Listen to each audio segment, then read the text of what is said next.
Hello, Facebook. So I want to talk about getting caught in the weeds. We find far too often people miss the forest for the trees, common expression, right? Which basically means that you're getting stuck with the details and you're focusing too much on the details without seeing the bigger picture. And we see this all the time, especially with founders who want things to be at a certain level, or they need it to have their sort of signature touch on it. And you see this in all sorts of different walks of life,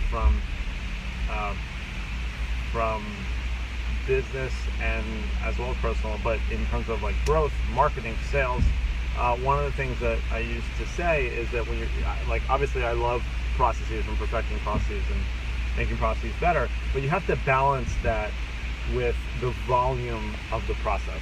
And what I mean by that is you could have a pipe, a nice long pipe with all these really shiny, pretty joints on it. That's perfectly tight, not a drop of water ever get out of it. It's so shiny and nice. But if you don't have any water running through it, it doesn't really help you. And you see this particularly in growth companies, where they have to balance bringing in revenue as well as, and while creating processes to support that revenue growth. So first thing is to sort of try to be cognizant of that and aware of that. The easiest way to sort of hack this is to set limits on yourself.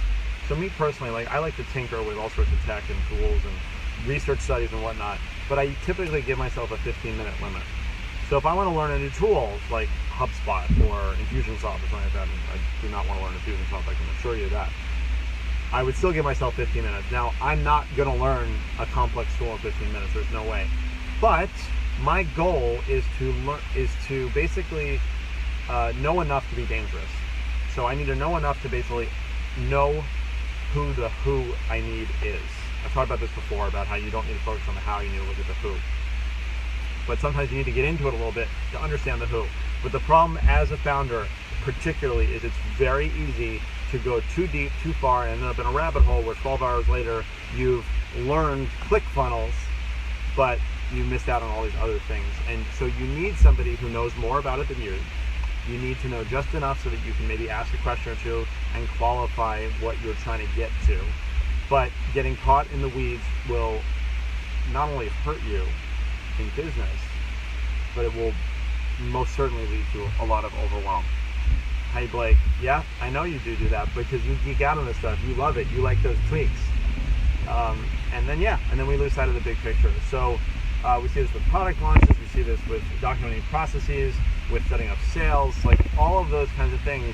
You have to sort of, I don't mean to sound cliche, but in some cases you have to start with the why and figure out what is the ultimate goal, and then sort of work backwards from there, and then see how the tools fit into that. There was something that Mackenzie on our team did a great Facebook Live yesterday talking about, are you building a process in a tool? And we don't want that. We want to build a process that's independent of a tool and then use the tool to enhance that. So sometimes you get caught in those details and then you get stuck, and then we have what's it called, sunk cost bias, right? Where we basically, it's like, all right, well, I spent 6 hours on this, or I spent $100 on this already, like I'm just going to keep going with it. And then you can't reverse course, and you can't get out of that groove, and you get stuck. So all I can say that the easiest thing I can offer is to set some sort of a time limit on yourself. Thank you, Blake. And so setting some sort of time limit. For me, it's 15 minutes. For you, it might be longer or shorter, depending on how sort of distractible you are or could be. But when you're getting into it, and even in creative pursuits, you know, it's like, oh, I want to learn about it. Great, but still set a limit on yourself. You'll be more effective with that time. You'll focus more, and you won't end up getting caught in the weeds. Have a great Wednesday.